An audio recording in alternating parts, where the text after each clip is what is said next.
एक जंगल में चील अपने बेटे के साथ रहती थी। वो बहुत अमीर थी और उसका जंगल में बहुत बड़ा एक घर था। इसीलिए जंगल में रहने वाले कौवे उससे जलते थे और उसे मारकर उसके घर को हड़पना चाहते थे।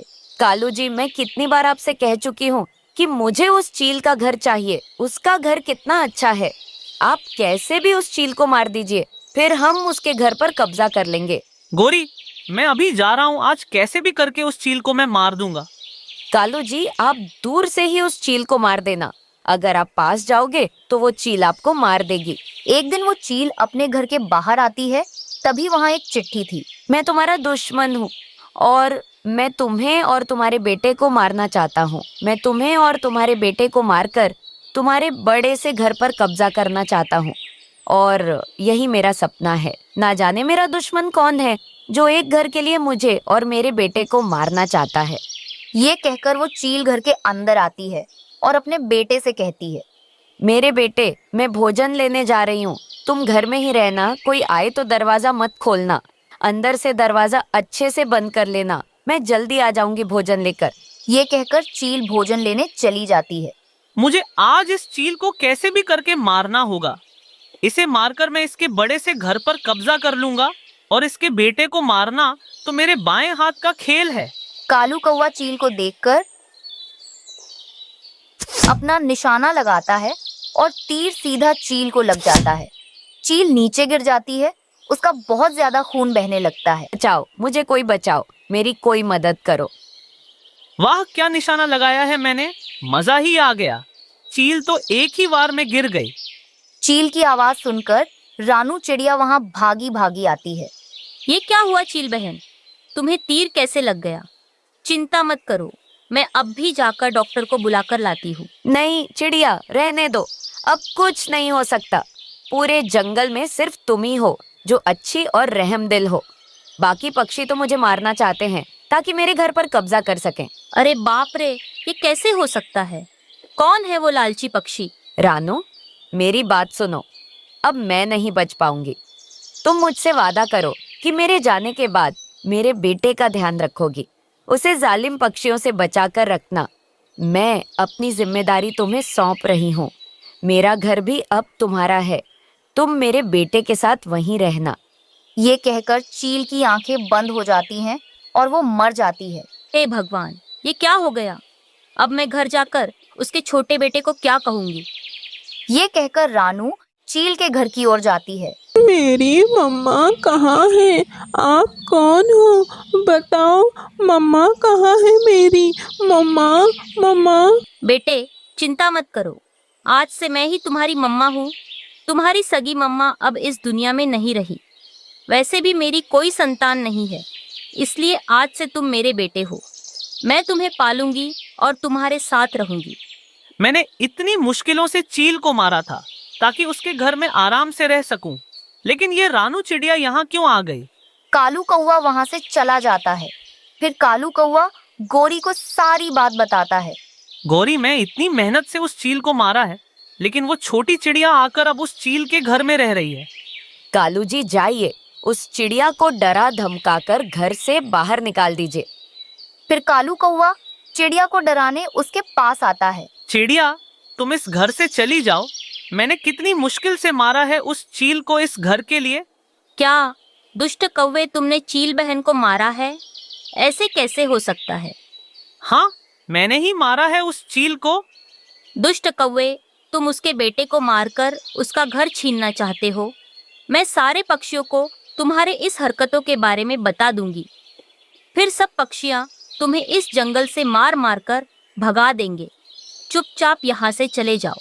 नहीं नहीं चिड़िया, ऐसा बिल्कुल भी मत करना। अगर जंगल के पक्षियों को पता चल गया तो सब मिलकर मेरी और गोरी की खूब पिटाई करेंगे। मैं यहाँ से जा रहा हूँ। तुम ही रहो इस चील के घर में। मैं कभी यहाँ नहीं आऊंगा। जंगल के पक्षियों का नाम सुनकर कौवा डर जाता है और वहां से भाग जाता है। रानू चिड़िया की कोई संतान नहीं थी, इसलिए उसने चील के बेटे को अपने बेटे की तरह रखा। वो उसे बहुत प्यार करने लगी और कभी किसी चीज की कमी महसूस नहीं होने दी। दोनों खुशी खुशी से रहने लगे। रानू चिड़िया ने 2 अंडे दिए थे। रानू चिड़िया का पति और रानू उन अंडों को देखकर बहुत खुश थे। रानू, मैं आज बहुत खुश हूँ। तुमने मुझे बाप बनने की खुशी दे दी। बस अब जल्दी से मेरे अंडों से बच्चे बाहर आ जाएं। मैं उन्हें बहुत खुश रखूंगा। कभी किसी चीज़ की कोई कमी नहीं होने दूंगा। हाँ टुन्नू जी, हम अपने बच्चों को बहुत अच्छे से रखेंगे, अच्छे स्कूल में पढ़ाएंगे, अच्छे संस्कार देंगे और उनकी हर इच्छाओं को पूरा करेंगे। वहीं दूसरी तरफ रानू चिड़िया की सहेली गौरी कौवी ने भी 2 अंडे दिए थे। गोरी, मैं बहुत खुश हूँ कि अब मैं बाप बन जाऊंगा और तुम माँ बन जाओगी। गोरी, जल्दी से बस हमारे अंडों से 2 बेटे कौवे बाहर आ जाएं, फिर मैं सबसे पहले उन्हें चोरियां करना सिखाऊंगा ताकि जंगल से वे हमारे लिए भोजन चुरा कर लाया करें। ये आप क्या कह रहे हो कालू जी? अंडों से बेटे ही थोड़ी ना निकलेंगे। अगर बेटी निकल गई तो? तुझे पता है जो तू बोल रही है, बेटे ही निकलेंगे। कालू जी, अंडों से जो भी निकले बेटा या बेटी, हमें उसे प्यार से पालना चाहिए। इसी तरह कुछ दिन बीत जाते हैं। रानू चिड़िया के दोनों अंडों से 2 बेटे चिड़े बाहर आ जाते हैं, जिन्हें देखकर वे दोनों पति पत्नी बहुत खुश होते हैं। वहीं दूसरी तरफ कौवों के अंडों से भी 2 बेटियां बाहर आ जाती हैं। ये क्या गोरी, 2 बेटियां, एक भी बेटा नहीं हुआ।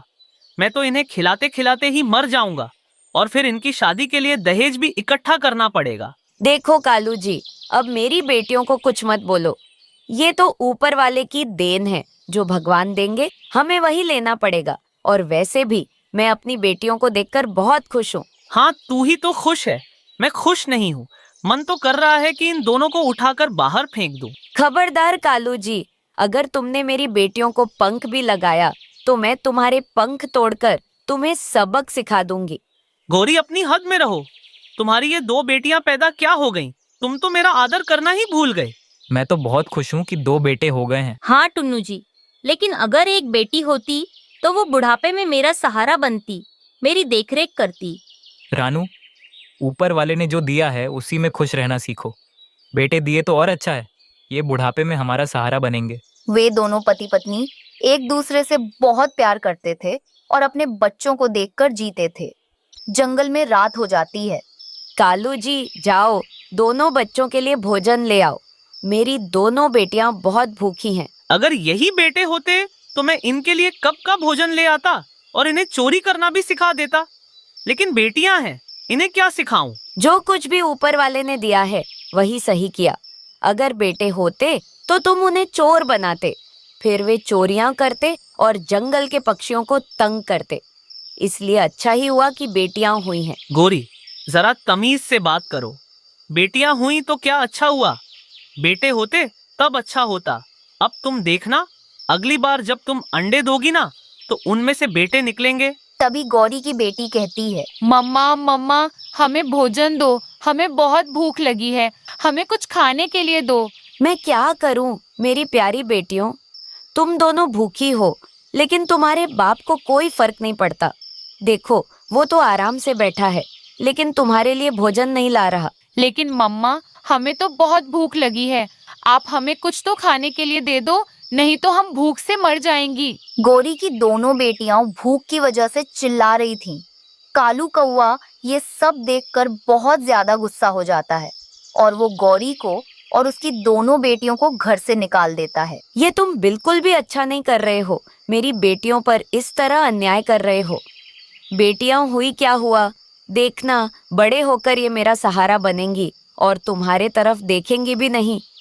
हाँ हाँ ठीक है, जा ले जा अपनी इन दोनों बेटियों को। मुझे नहीं बनाना इन्हें अपना सहारा। और वैसे भी ये अपने लिए तो भोजन ला नहीं पाएंगी, तो तेरे लिए क्या लाएंगी? गौरी अपनी बेटियों को वहां से ले जाती है और पास के एक पेड़ पर घोंसले में रख देती है। वो अपनी बेटियों के साथ वहीं रहने लगती है। सुबह हो जाती है, तब कालू कौवा उसके पास आता है। गौरी, चलो अब बहुत हो गया। तुम इन दोनों को अकेले छोड़ दो और मेरे साथ घर चलो।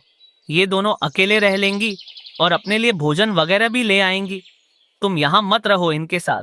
नहीं नहीं कालू जी, मैं अपनी दोनों बेटियों को छोड़कर कहीं नहीं जाऊंगी।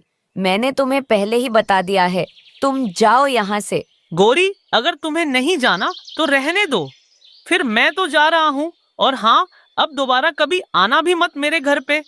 जब मैं तुम्हें बुलाने आया हूँ तब तो तुम जा नहीं रही हो, तो बाद में भी आने की कोई जरूरत नहीं है। कालू कौवा वहां से चला जाता है। ऐसे ही कुछ दिन बीत जाते हैं। एक दिन रानू चिड़िया भोजन लेने जा रही थी। तभी वो देखती है कि गौरी अपनी दोनों बेटियों के साथ घोंसले में बैठी थी। गौरी बहन, तुम यहाँ कैसे? गौरी रानू चिड़िया को सारी बात बता देती है। वैसे रानो दोस्त, क्या तुम्हारे अंडों में से भी बेटियां निकली?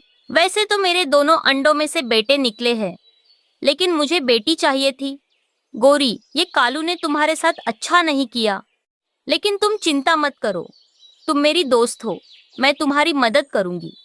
मेरे पति का एक पुराना घर है, तुम अपनी दोनों बेटियों के साथ वहां रह लेना। चिड़िया गौरी और उसकी बेटियों को लेकर उस घर में आती है। रानू, तुम्हारा बहुत बहुत धन्यवाद जो तुमने मेरी इतनी मदद की। अब देखना मेरी बेटियों को कितने अच्छे से पालूंगी। इसमें धन्यवाद की क्या बात है? तुम मेरी दोस्त हो, मैं तुम्हारे लिए इतना तो कर ही सकती हूँ।